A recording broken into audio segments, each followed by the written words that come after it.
आज भोगी हा दिवस आहे। अर्थातच मकर संक्रांतीच्या आदल्या दिवशीचा दिवस म्हणजे भोगी। शेत अगदी सुंदरपणे बहरलेलं असतं, भरपूर भाज्या सगळीकडे उपलब्ध असतात। तर पंचभेळ भाज्या या आपल्या पोटात जाणं, उष्णतामान वाढणं आणि पोषण होणं, आता पचनक्रिया देखील छान असते। तर हे अर्थातच या सगळ्या सणांच्या वतीने या गोष्टी घडत असतात। भोगीच्या दिवशी भोगणं म्हणजे थोडक्यात आनंद घेणं, हाही एक अर्थ। आणि दुसरा अर्थ म्हणजे भोग लावणं, म्हणजे परमेश्वराला किंवा देवाला नैवेद्य दाखवणं। तर मग आपण कुठला नैवेद्य दाखवतो? तर हे जे काही छान धनधान्य, फळं, फुलं सगळं आलेलं असतं, ते छान पक्वान्नाच्या स्वरूपात करून आपण तो नैवेद्य दाखवत असतो। तर भोगीच्या दिवशी अर्थातच वांग्याचं भरीत केलं जातं आणि पंचभेळ भाजी, जी सगळी पावटा, हरभरा, पापडी, मटार, गाजर या सगळ्या भाज्या मिक्स करून आपण एक सुंदरशी भाजी तयार करतो। सोबत असते बाजरीची भाकरी। अर्थातच बाजरीची भाकरी याच्यामुळे उष्णता खूप छान शरीरामध्ये निर्माण होते आणि ती प्रचंड शक्तिदायक आहे। तीळ लावल्याने तर दिसायला तर ती सुबक दिसतेच, परंतु उष्णता आणि स्निग्धता दोन्हीही देते। तर आजचे हे मेनू आपण करायला सुरुवात करूया। पहिली सुरुवात आहे वांग्यापासून करूया। वांग मी आज भाजायला ठेवलंय, छान तेल लावलेलं आहे गॅसवरती। ते आता छान भाजून घेऊया आपण आणि पूर्ण भाजल्यानंतर ते थंड झाल्यावर सोलून घेऊया। चला तर भोगीच्या भाजीची तयारी आपण बघूया। भोगीच्या भाजीसाठी मिक्स भाजी आपल्याला करायला लागते। तर त्याच्यासाठी मी घेतलेला आहे ओला हरभरा, मटार, पावटा, घेवडी, पापडी आणि गाजर।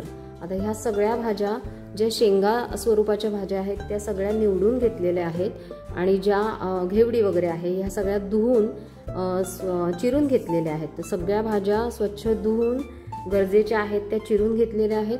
त्याच्यासाठी लागणारा जो कांदा आहे तो 1.5 वाटी कांदा घेतलेला आहे आणि जे वाटण आहे त्याच्यामध्ये सुकं खोबरं भाजून घेतलेलं आहे। अगदी पाव वाटी आहे, पाव वाटी तीळ आहेत ते भाजून घेतलेले आहेत। 3 ते 4 लसूण आहे आणि 3 ते 4 काप म्हणजे साधारण 1 ते 1.5 इंच आलं तुकडे करून घेतलेले आहे। चिमूटभरच भाजताना खोबऱ्यामध्ये जिरं टाकलेलं आहे। आता हे आपल्याला मिक्सरला वाटून घ्यायचं आहे। चवीनुसार कोथिंबीर आणि मीठ, हे जे वाटण आहे हे आपण सगळं मिक्सरला टाकूया आणि वाटून घेऊया बारीक छान।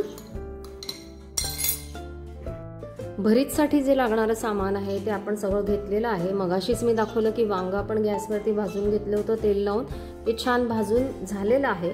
त्याच्यासाठी लागणार आहे आपल्याला 3 मिरच्या, 5 ते 6 कढीपत्त्याची पानं, 3च लसूण पाकळ्या, अर्धी वाटीच कांदा आणि चवीनुसार कोथिंबीर। दही हे ज्यांना आवडतं त्यांनी दही टाकायचं, ज्यांना दही आवडत नाही त्यांनी लिंबू टाकायचं आहे। आता पहिल्यांदा आपण वांग जे आहे ते सोलून घेऊया आणि मिरची आणि लसूणचं वाटण करून घेऊया।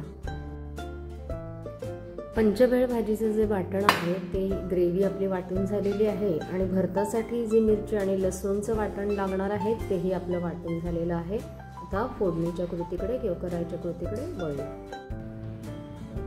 भरताची जी तयारी आहे ती तर आपली पूर्ण झालेली आहे। आपण वांग सोलून घेतलेलं आहे, त्याच्यासाठी जो लागणारा कांदा आहे तो घेतलेला आहे। मिरची आणि लसूण याचं वाटण करून घ्यायचं होतं ते घेतलेलं आहे करून। थोडी कोथिंबीर आहे, फोडणीसाठी कढीपत्ता आहे, मोहरी आणि हिंग आणि दही। तर फोडणीमध्ये मोहरी आणि हिंग अगदी अर्धा चमचाच टाकूया आणि कढीपत्ता, आणि हे सगळं जे मिश्रण आहे हे मिक्स करून घेऊया आणि फोडणी करून घेऊया। आपल्याला काय करायचं आहे हे असं छान उघडून बघायचं आहे, याच्यामध्ये काही अळी वगैरे आहे का हे एकदा चेक करून घ्यायचं। जर आपल्याला वाटलं की नाही याच्यामध्ये काहीही अळी दिसत नाहीये, व्यवस्थित चेक करून घ्यायचं आणि नसेल तर मग आपल्याला आता हे स्मॅश करून घ्यायचंय। स्मॅशर घ्यायचा आणि दाबून छान आपण हे स्मॅश करून घेऊया आधी।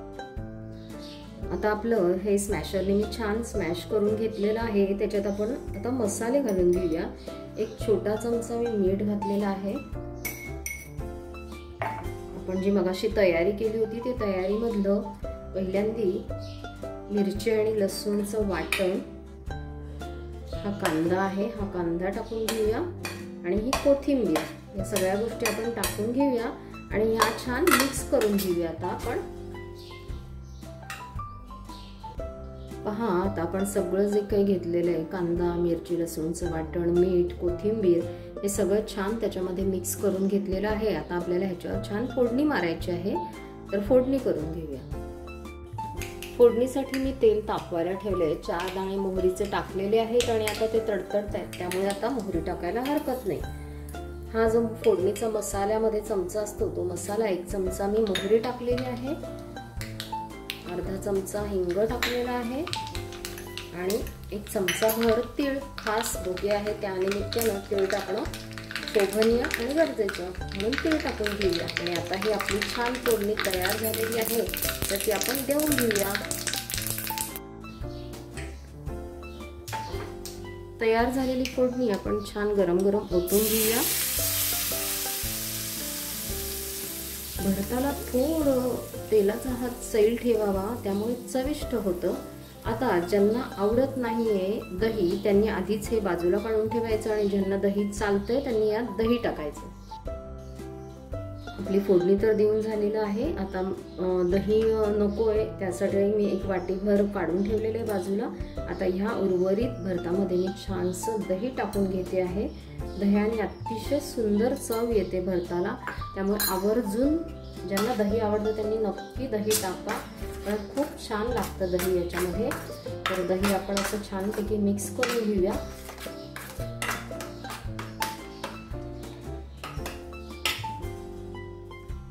अशा रीतीनं आपलं भरीत जे आहे ते तयार झालेलं आहे। तर हे जवळून पहा कसं दिसतं ते, छानसं आपलं भरीत तयार झालंय। मिक्स भाजीची आपली तयारी सगळी झालेली आहे। आता तेल मी तापवत ठेवलेलं आहे, ही छोटीशी अर्धी वाटी तेल मी टाकलेलं आहे आणि आता भाजीला आपण सुरुवात करणार आहोत। तर तेल तापलं की आपण फोडणीला सुरुवात करूया।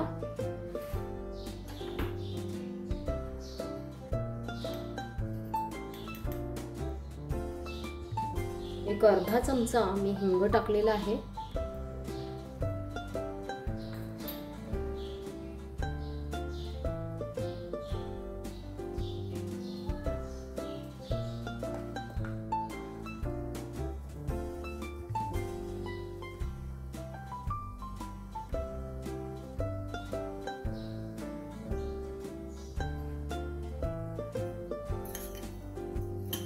आज भोगी असल्या कारणाने हा छोटा चमचा असे 2 चमचे मी तेल टाकलेले आहेत त्याच्यामध्ये।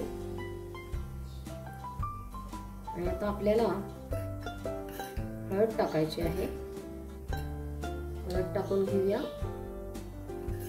साधारण 1 चमचाभर हळद टाकायची।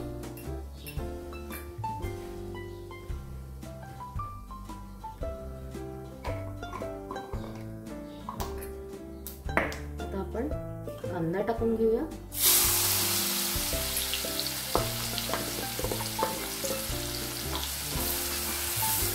यावरच थोडं मीठ टाकूया आणि छान मऊ करून घेऊया। 1 चमचाभर मीठ टाकून घेतलेलं आहे मी आणि आता हा छान मऊ करून घेऊया। चला तर आता आपण बघूया कांदा झालाय का आपला। पहा छान गुलाबी रंग त्याला आलेला आहे। आता अशा स्टेजला आपल्याला हे जे वाटण आपण केलेलं आहे हे वाटण टाकून घेऊया।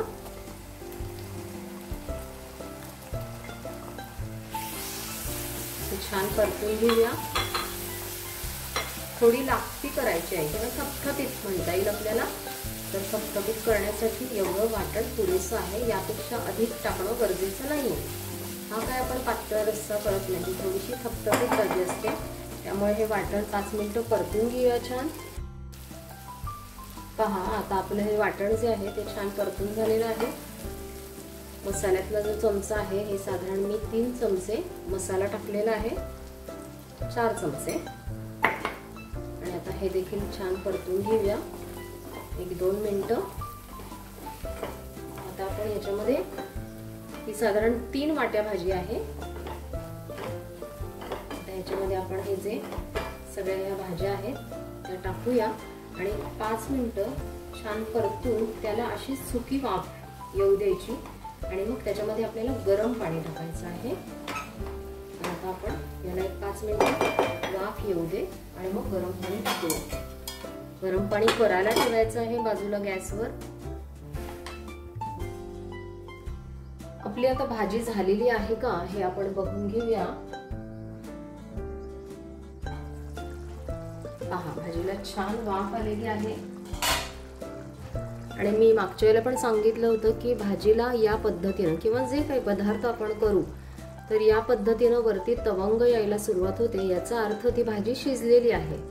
आता या स्टेजला आपण हा एवढासा गुळाचा खडा आहे हा टाकून घेऊया. भाजी हलवून घेऊया. आणि ह्या गुळाच्या खड्याला काही गरज नाहीये, या गरम ह्याच्यामध्ये भाजीमध्ये तो विरघळून जाईल. आणि ही पहा, ही एवढी लागती आहे कारण की अगदी सुकी पण नाही करायची आहे, भाकरी सोबत खायची आहे. त्यामुळे भाकरी बरोबर एकदम कोरड्या भाज्या जात नाहीत. कोथिंबीर आता आपण टाकून घेतलेली आहे. अशा रीतीने आपली भाजी झालेली आहे. गॅस घालवून टाकूया. भाजी आपली छान शिजून झालेली आहे. ती कशी दिसते हे पहा जवळून. अशा रीतीनं अगदी फार पातळ रस्सा नाही, फार सुकी नाही, अशी मीडियम स्टेजची आपली भाजी तयार झालेली आहे. आता आपण भाकरीकडे वळूया. आपण आता एक साधारण 2 वाट्या बाजरीचं पीठ घेतलेलं आहे. तर अगदी छोटासा पाव चमचा मी त्याच्यात मीठ घातलेलं आहे. मळण्यासाठी गरम पाणी घेतलेलं आहे. आणि तीळ देखील आपल्याला लावायला लागणार आहेत, तर तीळ घेतलेलं आहे. आणि आपल्याला खाली थापण्यासाठी जे बाजरीचं पीठ लागणार आहे ते देखील मी घेतलेलं आहे. तर आता आपण काय करूया, गरम पाणी टाकून हे जे पीठ आहे मळून घेऊया आपण.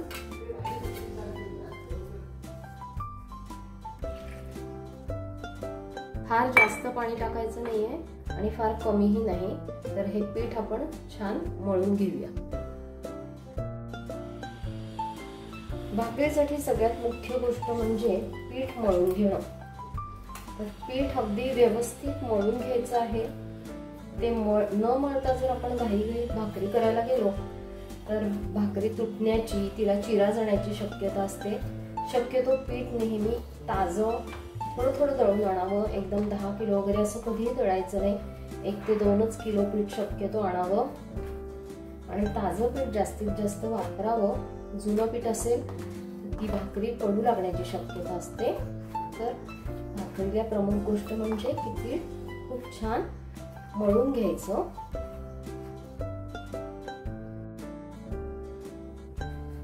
पहा, असे गोळे मी 3 ह्याचे तयार करून घेतलेले आहेत. हे जेवढं आपण छान मळू तेवढी भाकरी छान होते. त्या कारणाने पुन्हा एकदा हा एक सिंगल गोळा घेतल्यानंतर देखील मी तो मळून घेतलेला आहे. आता त्याला अशा पद्धतीने आपण छान गोल केलेला आहे. आता हे छान चपट करून घ्यायचं हातावरती. तोपर्यंत मी एका बाजूला तवा देखील ठेवलेला आहे. तो नेहमी तवा हा गरमच असला पाहिजे. थंड तव्यावर भाकरी टाकली तर ती तुटून जाण्याची शक्यता आहे. आता ह्याच्यावर पीठ आणि तीळ दोन्ही टाकून घेतलेले आहे आपण. आता ही भाकरी याच्यावर ठेवूया आणि छान तापून घेऊया. थापून घेऊया आपण ही भाकरी. तीळ आणि पीठ असल्या कारणानं ती खूप छान सरकते. तर ती छान आपण आता थापून घेऊया. आणि नेहमी भाकरी थापताना कडेनी ती पातळ व्हायला पाहिजे. फार जाड भाकरी, फार पातळ भाकरी न करता थोडी मध्यम करूया आपण. आणि कडा छान पातळ करून घेऊया. आणि आता आपण ती छान टाकून घेऊया. आपली भाकरी झालेली आहे. आता आपण जी भाकरी आहे ती टाकून घेऊया. सावकाशीने टाकायची. गॅस मी बारीकच ठेवलेला आहे आता. आणि पाणी लावून घेऊया वरून भाकरीला. आवश्यक तेवढं पाणी लावून घेऊया. आणि हे आता छान करून घेऊया. हे पाणी पूर्ण सुकल्याशिवाय भाकरीला उलटायचं नाहीये. हे पाणी सुकेस तोपर्यंत आता गॅस मोठा करून छान पाणी सुकू द्यायचं. आता लक्षात येईल तुमच्या की हळूहळू पाणी सुकायला लागलेलं आहे. आणि जेव्हा ते सुकतं, मी थोडं जवळ घेते, जेव्हा ते सुकतं त्यावेळेला त्याच्यातून थोड्याशा वाफा यायला सुरुवात होते. तर ही जी वाफ येते तर अशा स्टेजलाच ती उलटून घ्यायची आहे, म्हणजे फार सुकूही द्यायची नाही आणि फार ओलीही नाही. आता ती खालूनही छान सुटलेली आहे, तर ही आपण उलटी करून घेऊया. आता ही दुसरी बाजू छान होऊ द्यायची आहे. एक साधारण 5 मिनिटं तरी यायला लागतील. कधीही ज्यावेळेला आपण ही उलटतो भाकरी त्यावेळेला अजिबात घाई करायची नाही. ती सुटणं फार गरजेचं आहे. पहा ही खूप सहजपणे सुटलेली आहे. तर अशा स्टेजला काय करायचं, कडकं घेऊन ती छान प्रेस करून घ्यायची.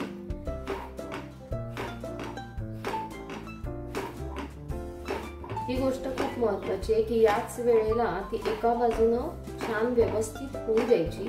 आता जर आपण घाई केली तर ती व्यवस्थित होणार नाही आणि फुगणारही नाही. त्यामुळे कडा देखील याचं छान भाजून घ्यायचे आहे. कधी कधी मधला भाग छान होतो पण कडेचा भाग नेहमी कच्चा राहतो. एकदा चेक करायची की कशी झाली ही बाजू. तर थोडी अजून आपण शेकून घेऊया ही बाजू.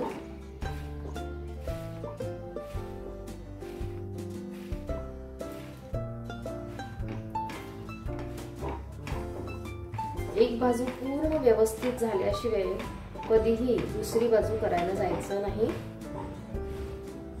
छान ती थोडी गुलाबी रंगावर शेकली गेली की मग अशा स्टेजला आपण ही आता उलटी करूया. आता पुन्हा या बाजूने देखील आपण छान ही शेकून घेऊया. पहा ही तव्यावर छान भाकरी फुलते आणि आता त्याचे तीळ बघा कसे दिसतात. छान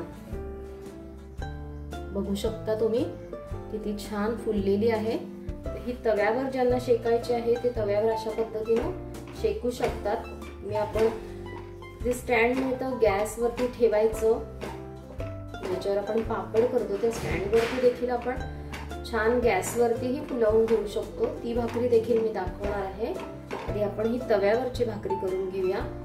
जोपर्यंत ही असं आपल्याला वाटतंय की रंग थोडा अजून यायला पाहिजे तोपर्यंत पुन्हा एकदा फुलल्यानंतर तुम्ही एकदा दोनदा ती उलटी सुलटी केली तर चालू शकते. तर दुसरी बाजू देखील आपण छान शेकून घेऊया. आता ही आपण काढून घेऊया भाकरी. पहा ही आता मी काढलेली आहे भाकरी आणि त्याला छान तूपही लावलेलं आहे. तर अशा पद्धतीनं ही गॅस तव्यावरती शेकलेली भाकरी अशा पद्धतीनं होते. पहा तर मंडळींनो, आपली भाजी, भरीत आणि भाकरी सगळे मेनू तयार झालेले आहेत. आता आपण हा भरलेल्या ताटाचा नैवेद्य देवाला दाखवूया आणि भोगी